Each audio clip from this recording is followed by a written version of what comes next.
for the one who were in the room before and seen my previous talks, my name is Mario. I'm the tech evangelist for Amazon App Store UK. I've been an Android developer for many years, even before joining Amazon. And I've been creating a lot of apps. I've been working on Android since the early days of Android. And what I want to talk with you today, guys, is tablets, of course. So tablets are a very, very important part of Amazon devices ecosystem. So as you've seen today, we've seen a fantastic momentum on tablets, and around holidays, we have millions of tablets going out. And again, tablets are very, very important, not just for us, but in general for the entire mobile industry. And the Fire tablet has been the flagship device for us. It's what is driving users' adoption for Amazon devices. And we sold millions of these tablets. But again, when it comes to tablets, that's also we need to understand that designing for tablets and creating apps that looks well and work well on tablets is not the same thing as creating apps for phone or even for TV. It's a different kind of device. And to tell you about this, I want to tell you a story. And the story is actually about an app that I've developed a few years ago, actually in 2010. This app was called Voice Notepad Pro.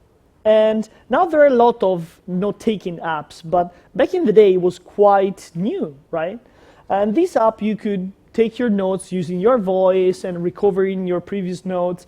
And you had an internal database, you had features to save, retrieve, and delete notes. And in my opinion, it had a quite decent user interface. But if you took a look at it now, well, I'm very ashamed of this. It's horrible, right? It's terrible, isn't it? So when I was creating this app, it was, again, the very early days of Android. And right before jumping on playing with Java code, being a Java developer, I gave a go at another tool that was called the Android App Builder. You remember that? It was a very easy drag and drop feature to create IDE to create apps. It was a very, very nice idea, but yet one slight problem, it was deprecated almost immediately, right? It's like no one is using it anymore. And with that, it came that basically, after you launched an app creating with the app builder, it was impossible to update the app. So what happened with this app? Well, the app was live, it was doing fine, and then something happened across the years. So for the first 2 years, 2010, 2011, it went fine. You see, yeah, quite decent downloads, was quite okay. And then something happened here. What was it? Around 2012. Well, 2012 is when Android, actually end of 2011, is when Android 4.0, Ice Cream Sandwich, was launched. And with Ice Cream Sandwich, actually even before that, with Honeycomb, but in particular with ICS, the Holo theme came in. And the Holo theme introduced for the first time strict design guidelines for Android apps. And remember, I couldn't update my app. So at the end, the only thing that really mattered at this point is that for the first time we had strict design guidelines that dictated what an app should look like. So of course, bam, it went down in downloads. And then, even worse, for me at least, not for developers, but for me, something happened around mid-2014, was when material design was introduced. And material design enforced even more the design guidelines and defined what a good Android application should look like. So what is the take home from this? Is that design is important.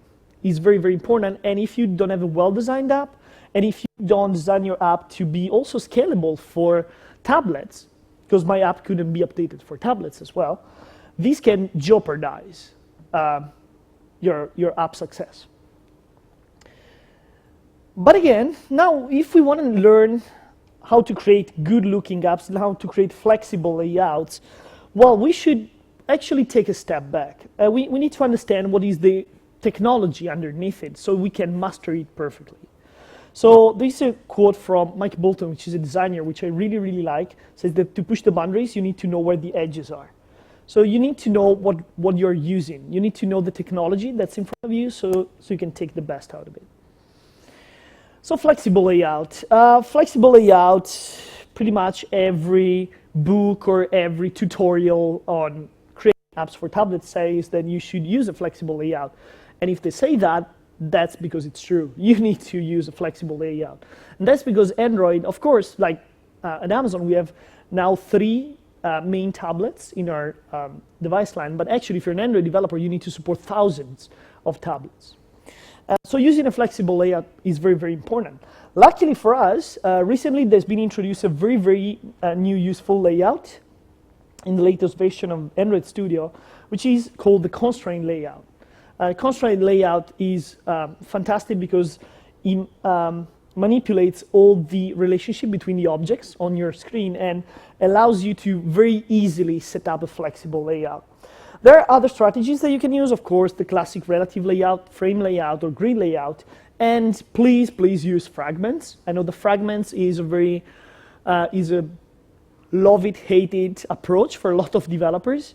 But actually, if you can structure your app to use fragments the right way, that's the best way that you can create flexible apps for tablets as well.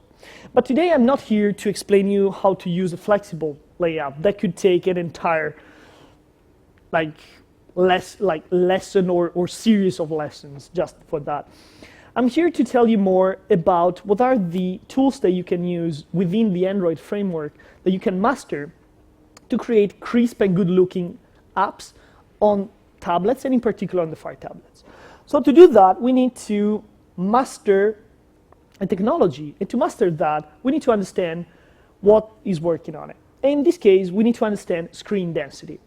A lot of developers still have very, very confused ideas on what screen density is and how they can leverage it to create good-looking apps. And so we need to know how to use it. So pixels. Okay, who in this room doesn't know what pixels are?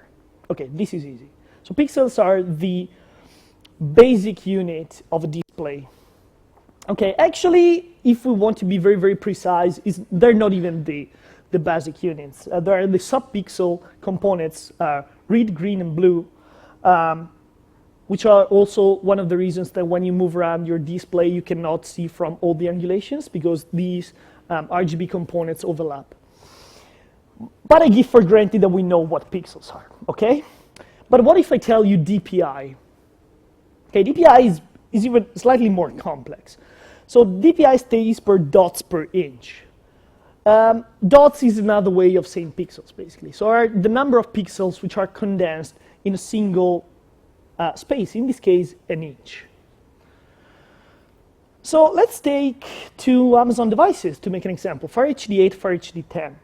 And let's imagine to have, so these 2 devices, they share the same resolution, 1280 per 800 pixels.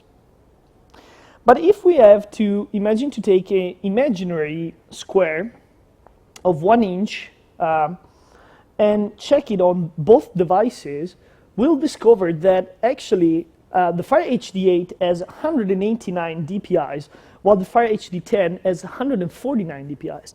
And this is actually quite obvious if you think about that. They have the same resolution, but the Fire HD 8 has a bigger screen. Or another way to say, the Fire HD 8 has a smaller screen, so the density of pixels on the HD 8 is higher. It has a higher dots per inch resolution. Okay, so DPI, we sort of have understood what that means. But what if I told you DP or DIPs? Oh my God, Mario, how many formulas? DPs is easy. DP is actually the building block for mobile app designers. DP or DIP stands for density independent pixels. So again, since we have to deal with a lot of different screens, a lot of different resolutions, luckily for us developers, we have a tool that allows us to don't really care about the DPI or the resolution when we create the interface of our tablet app. We can actually use an abstraction layer which is defined by DPs. So what are DPs? DPs are virtual pixels that maintain scaling of UI components. In a few words, and I hope that the more strict developers in this room pass me this concept. Basically, if you define a widget using DPs, this component will have the same, pretty much the same physical size across all the devices. And that's because DPs are actually calculated at runtime by the system, by the framework itself, in order to display the widgets correctly. Let's make a physical example. Let's say we have a screen which has 160 dpi, so 160 pixels per inch. 160 dpi is defined in Android as the baseline for density. So basically it means a normal screen or a medium defined screen has 160 dpi. That's the bar setter. In fact, on 160 dpi, one DP, so one density independent pixels, has exactly the physical size of one pixel on the screen. But if we analyze the same size on a much higher resolution, higher density screen, so let's imagine to have a screen with 320 dpi's, so very, very dense screen, we'll notice that one DP in this case is 4 pixels in total, so 2 pixels per side. The great thing is basically, as you can see in this slide, if you define something using DP, it will maintain the same physical size no matter what the density of the screen is.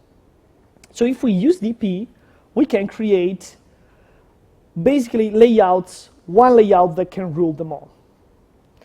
And now, usually people freaks out when they see this because they say, oh, math? Really? I thought we were going to a developer conference, not to a math conference.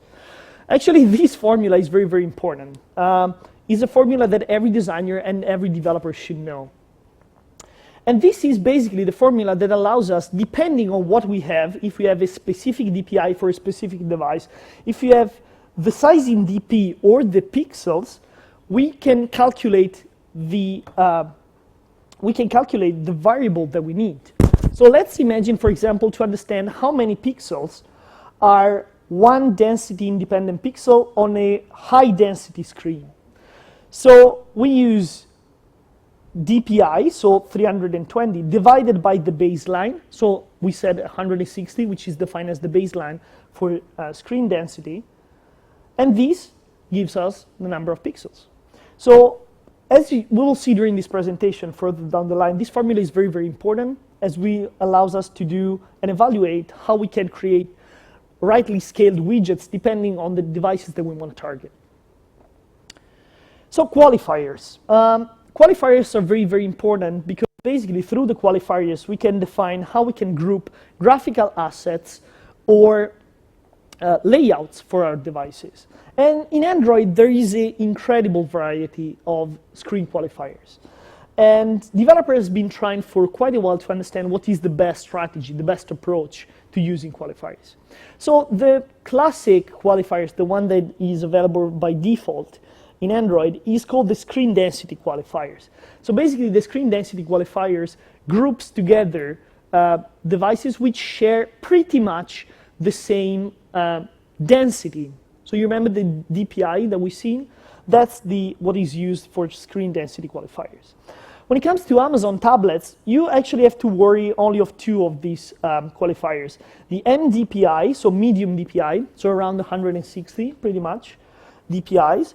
That's for the Fire tablet and for the Fire HD10, while HDPI is for Fire HD8. Since I'm one of those developers / app designers which is very, very picky, to be absolutely perfect, Fire HD8 is not even HDPI. It falls under another screen density qualifier which is called TV DPI. The thing is that most of the tools that enable you to create assets for your apps usually take into account only the major qualifiers like LDPI, MDPI, HDPI, and XHDPI. So in my opinion, it's fine to still define the graphical assets or layouts for the Fire HD8 under HDPI because it's the closest one to TV DPI, and will automatically scale your widgets, and they will still look fine. Another one is the general screen size qualifier. This has been one of the oldest one in Android, which is basically takes into account only the actual physical size of the screen. So small, normal, large, and extra large, based on the inch of the diagonal of the screen. If you ask me, there is quite a problem with this approach. The problem with the approach of using general screen size qualifiers is that there is quite an overlap between these qualifiers.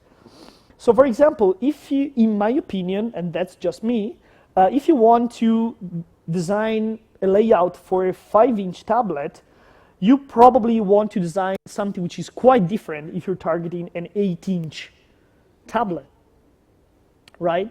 So one is a 5-inch phone, for example, the other is a big tablet. You probably want to use different layouts. But if you use general screen size qualifiers, well, they will fall under large.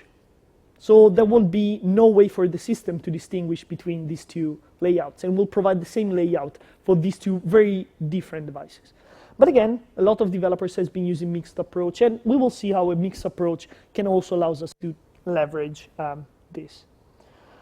So I did the math for you. So the Fire tablets, so the 7-inch and the Fire HD 8 fall under large because they're 7 and 8-inch, and Fire HD 10 falls under extra large because it's a 10-inch device. Not difficult. So again, screen size, density, okay. What's the best solution? What's the magic trick that I can use? So there is no magic trick, but there is a solution which is, in my opinion, is the most viable now. It wasn't so viable a few years ago because of the Android fragmentation, but now it's quite, I would say it's okay to use it because fragmentation has changed and we have much more higher level APIs available across the majority of the devices out there. And also good news on Amazon devices is Min SDK 21, so not a problem of using this approach. Totally zero problems. So, and the approach is to use this smallest screen with qualifiers. So the great thing of the smallest screen with qualifier is that actually combines the previous two approaches, the approach of the density and the actual screen size. Basically, the smallest screen with qualifiers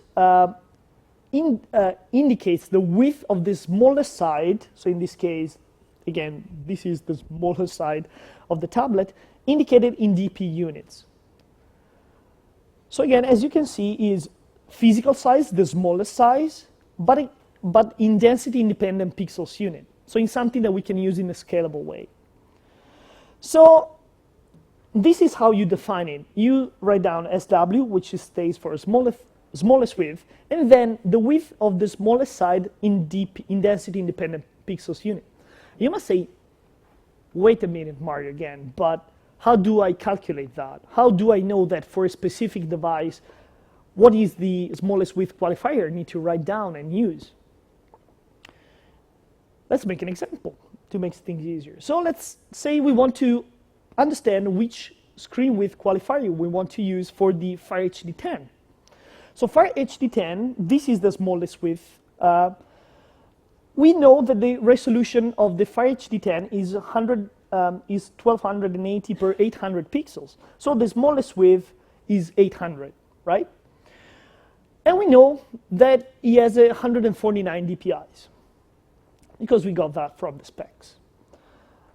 So what's the size in density independent pixels that we need to use for the smallest width qualifiers? Surprise, surprise, the math that we had before comes in our advantage in this case. So if we substitute the data, we know that 800 pixels are equivalent to density independent pixels per the density of our screen divided by the baseline. So we have this and we have this. We have 800 and we have 149. And then it's just a case of doing the math. At the end of the story, if you do the math, trust me, is right. I just rounded up. You see that it ends up 160.21, which actually tells us is between 800 and 900, which means that it falls under the smallest width qualifier 800 dps. So we know that when we want to create crisp, perfectly good-looking layouts and widgets for the Fire HD8, that's where we need to put our assets. You don't need to do the math for the other devices. So Fire and Fire HD8 is 600 dps, and Fire HD10 is, again, SW800. You can apply this formula to any Android device. So let's see how you can fully support Fire tablets. So again, the smallest width qualifier is probably the easiest approach, but it's perfectly fine to try to combine these approaches as well. And I hope that this slide, which by the way I will share publicly after again, the smallest width qualifier is probably the easiest approach. What are all the qualifiers? It's perfectly fine to try to combine them to as well. Simplify your life. And I hope that this slide, which by the way I will share publicly, smallest width qualifiers, general size qualifiers, give you an idea of what are all the qualifiers that you can. Let's say, for example, we want to group together graphical assets and layout folders for all of the Amazon devices. So for the graphical assets, we can use drawable and the general screen density qualifier. So we can use drawable HDPI for the Fire HD8 and drawable MDPI for Fire and Fire HD8. But for layout folders, we can decide to use the smallest width qualifier and SW600 DP for Fire and Fire HD8 and SW800 just for Fire HD10. So with using just 4 folders, we have graphical assets and layouts which are perfectly grouped to give us crisp and good-looking graphical assets for our tablets and to fully support all of the Amazon Fire tablets. Another thing that you need to do when you're designing for tablets, and is very, very important, is to declare support for tablets in your Android manifest. So a lot of developers, they do all the cool stuff with the screen size qualifiers and everything is perfect, and then they forget that they need to tell us that their app is for tablets. So let's say you want to support the Fire tablets and you have a specific APK that you want to use just for the Fire tablets. How you can declare support just for the Fire tablets in this case on App Store? Well, you need to add this tag, support screen, to your Android manifest. When you add small screens, normal screens to false, so basically you say if the device is a phone or a normal screen, so small screen and normal screen usually are the phones, smaller devices, don't make this available. So in this case, we're using a general screen size qualifier, which is perfectly fine to use it here. We want to declare support for large and extra large devices, so tablets. And this line makes all the difference because it says that requires smallest width in density independent pixels. So basically using the smallest screen width qualifier, and we put it to 600. So we say everything which is small or normal or not, and is not large, is not extra large, and is under 600 dps in smallest width, not consider it for this tablet. In this case, if you think about that, is basically like saying just support the Amazon Fire tablets and all the tablets which have the same density and the same size of the Amazon Fire tablets. One last tip that I want to give you is regarding the icon. So even on icons, we could do an entire developer summit on how to design your icon. So there are a few tweaks that you need to apply to your icon to make it look crisp and good on Amazon Fire OS 5. Fire OS 5 is slightly different from other launch screens in the home screen experience because it has a recent tab, and in this recent tab it shows the big icons of the apps which has been used most recently by the user. This also means that the system is actually fetching a higher resolution icon compared to the rest of the app. So even though the Fire HD8 actually falls under HDPI in terms of screen density qualifier, if you're using a Fire HD 8, on the most recent tab, it will fetch the extra HDPI icon. So you need to make sure that you supply higher resolution icons for your devices. The same goes for the Fire and the Fire HD 8, Fire HD 10, because they fall, even though they're MDPI devices, the icons which is fetched is HDPI. So long story short, always provide very high resolution icons if you're targeting FireOS 5. And again, I don't have a lot of time to tell you about how you can create your good-looking icons from scratch, but on our developer portal and our developer blog, we have a lot of content about building crisp, good-looking icons for FireOS. So if you follow the short link, Make Great Icons, you will find tips from a UI designer that will tell you all the story from the single square up to creating all the graphical assets for all the icons for FireOS 5. And you can also find all the FireOS launcher icons guidelines in following the launcher icon guidelines short link. We have a lot of documentation on it, and we have an entire blog post that I wrote about these guidelines on how you create good-looking and crisp items for your Android app on FireOS, which is available on our developer portal. It basically sums up everything from this presentation. So I hope that you enjoyed this presentation. I'll be around until the end of the party, of course. So you can grab me if you have any questions, and please submit the feedback. It's very, very important for us to understand if you like this presentation, if you didn't, and yeah. And please also add me on Twitter and follow me on Twitter, and also add Amazon App Dev, which is our main handle on Twitter. And every week we release new content for developers. So thank you very much again, and go on with your Developer Summit experience. So thank you very much, guys.